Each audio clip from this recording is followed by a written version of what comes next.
Today, Minister of Sustainable Development, Climate Change and Disaster Risk Management Orlando Habet and Taiwanese Ambassador to Belize David Kwan Chao-Chien signed off an agreement to improve Belize's resilience through the flood warning capacity improvement for the Belize River Basin Project. We needed this assistance for our work that we are doing in terms of building resilience in our communities, especially those that will assist us in an early warning system, which was part of the entire goal and concept of the first phase of the program, building that climate resilience, flood warning, early warning system.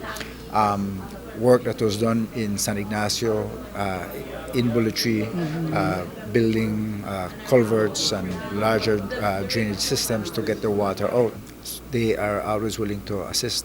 We must recognize that they have plenty of technology that can assist not only countries like us that are developing countries, but even countries with emerging economies.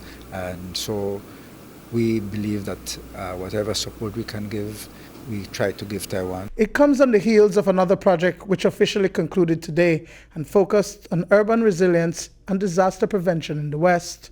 The first phase, we set up the 4 hydrometeorological station in San Ignacio and Bulitri village area, so it can collect the data on the Macau River and the Belmopan River, so we can see the water rising and down, and we can collect the rain data.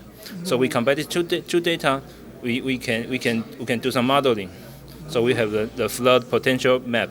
So that this map can use it for the forecast to this area for the people. Essentially, what we're trying to do then is to build the data, information, technology as it relates to flood warning and building resilience and responsiveness to these early flood warning systems.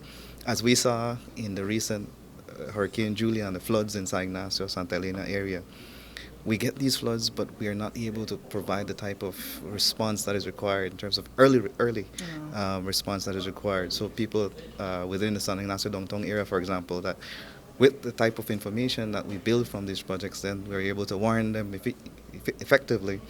So within 2 or 3 hours, that based on the rainfall, the ongoing rainfall or projected rainfall, that this is the type of effects that we expect. And so this type of systems can help to build the early warnings and help to build the resilience so that there's less losses and less damages to people. And so the new project, which is valued at over $1.2 million US, will take about 3 years to be completed. The data collected, says CEO Dr. Kenrick Williams, will help to inform those at risk of potential flooding disasters along the Belize River. So we're going to be installing these hydrological stations throughout the Belize River Basin, all the way down to Belize City, so that, again, we can, based on the rainfall, based on the flood we can generate these flood extent map and kind of have a better idea of where we will see the type of flood impact. So how will it affect Bermuda Landing, or how will it affect Ladyville, and what extent?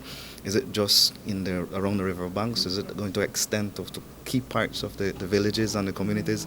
This information can then help us to respond better. Duane, Moody for News 5.